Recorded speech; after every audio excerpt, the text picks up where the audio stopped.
Yes, అవి జరుగుతూనే ఉంటాయి.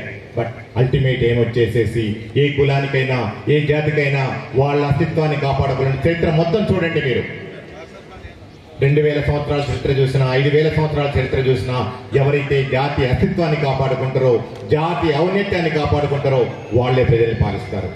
అది ఈరోజు కాపు కులానికి ఉందని చెప్పేసి, మున్నూరు కాపు కులానికి ఉందని చెప్పేసి నేను సగర్వంగా నమ్ముతున్నా. ఈరోజు నేను ఒక ఉద్యోగం అవ్వచ్చు, బట్ 25 సంవత్సరాల ఉద్యోగంతో పాటు గత 2 సంవత్సరాల నుంచి కూడా నాన్నగారి పేరు మీద కొత్తగూడెం పరిసర ప్రాంతాల్లో డాక్టర్ జిఎస్ఆర్ ట్రస్ట్ పెట్టి విద్య, ఆరోగ్యం, ఉపాధి, ఉజ్వల భవిష్యత్తు కోసం అనే నినాదంతో విద్యాపరంగా, ఉపాధి పరంగా, ఆరోగ్యపరంగా అనేక సేవా కార్యక్రమాలు నిర్వహిస్తున్నాం.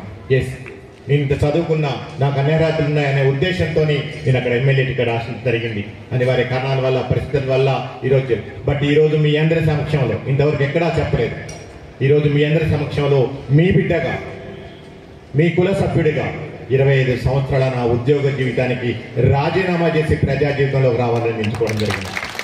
అది ఏదైనా సరే, ప్రజాక్షేత్రంలో ఉండాలని నేర్చుకున్నా, ప్రజా జీవితంలో ఉండాలని నేర్చుకున్న నా మొదటి సేవ ఏదైతుందో అది ఫస్ట్ నా కులానికి, అది నా కులం నుంచి స్టార్ట్ అవుతుంది. అంటే రాబోయే రోజుల్లో నా కులానికి సేవ చేసిన తర్వాతనే మిగిలిన వర్గాలకి, మిగిలిన సమాజంలో ఉన్న అన్ని రకాల ప్రజలకి సేవలు అందించడానికి నేను ప్రయత్నం చేస్తాను తెలుస్తున్నా. సో ఈ సందర్భంగా 25 సంవత్సరాల నా ఉద్యోగ జీవితాన్ని వదిలిపెట్టి ప్రజా జీవితంలో నేను అడుగుడాలని అనుకుంటున్నా. ఈ సందర్భంగా మీ అందరి ఆశీస్సులు, మీ అందరి ఆదరాభిమానాలు, ప్రేమ ఉండాలని చెప్పేసి తప్పకుండా అంటే నా ఎప్పుడు కూడా నాకు చదివినంత వరకు, అది విద్యాపరంగా కానివ్వండి, వైద్యపరంగా కానివ్వండి, ఇంకా ఏ పరంగా అయినా సరే నేను ఎప్పుడు మీ అందరికీ అందుబాటులో ఉంటానని మరొకసారి మీ అందరికీ తెలియజేస్తున్నాను. అలాగనే